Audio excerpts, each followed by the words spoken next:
अस्सलाम वालेकुम। Haidari goat and dairy farm में खुश आमदीद। जैसा कि हमने इससे पिछली वीडियो में आपको बताया था कि हम आपके साथ मुख्तलिफ बीमारियां डिस्कस करेंगे, उनका इलाज आपको बताएंगे। तो आज हम हाजिर हैं आपकी खिदमत में एक नए मरीज़ के साथ, जिसको कि एक नई बीमारी है। उसे देखते हैं कि उसे क्या हुआ हुआ है। चले आएँ। हाँ जी, तो ये है जी आज का मरीज़। तो हुआ हुआ इसे ये है कि इसका खाना पीना बिल्कुल बंद है और डायरिया भी है इसे। तो इसे देखते हैं और इसका ट्रीटमेंट भी आपको दिखाते हैं। जी, तो इसके चेकअप के लिए सबसे पहले हमें ज़रूरत है थर्मामीटर की। तो कोशिश करें कि अपने पास थर्मामीटर हमेशा डिजिटल रखें, तो इससे हमें एग्जैक्ट टेम्परेचर इसका पता चल जाता है। तो अभी इसका टेम्परेचर देखते हैं कि टेम्परेचर क्या है। इसका टेम्परेचर है 103.9 पे। तो थोड़ा जूम करके हम आपको दिखाने की कोशिश करेंगे। ये देखें, 103.9। तो इसका ये है कि अभी इसे बुखार है, तो इसका ट्रीटमेंट करते हैं, साथ में इसे डायरिया के लिए भी कुछ ना कुछ देंगे। तो अभी इसे इंजेक्शन वगैरह लगाते हैं। जी, तो इसे टेम्परेचर के लिए हम लगाएंगे डिक्लोरान।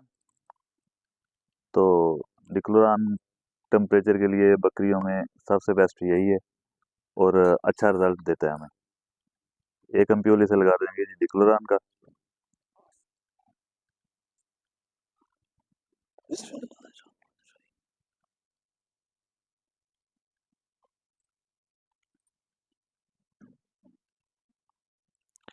इसके बाद साथ में हम इसे देंगे एट्रोफार। एट्रोफार में है, पकड़, एट्रोफार में है एट्रोपिन सल्फेट।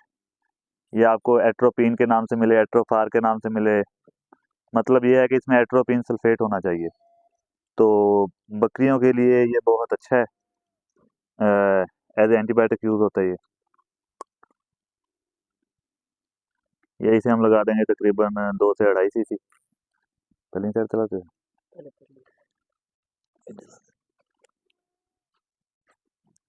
अच्छा, और साथ में इसे हम पिलाएंगे रेजोमाइसिन। तो अब ये है कि भाई इसे पिलाने की क्या लॉजिक है।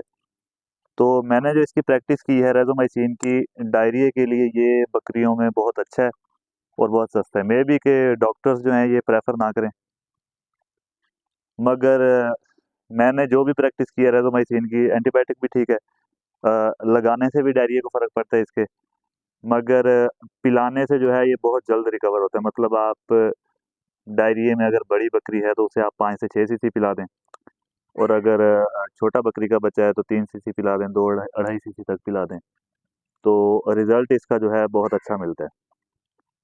तो इसे चूँकि टेम्परेचर के साथ डायरिया भी था, तो इसे हम तकरीबन 3 सीसी ये रेज़ोमाइसिन पिलाएँगे। लगाना नहीं है, लगाने के लिए हमने एट्रोपिन सल्फेट लगाया है, साथ में डिक्लोरान लगाया है और रेज़ोमाइसिन इसे पिलाने लगे हैं।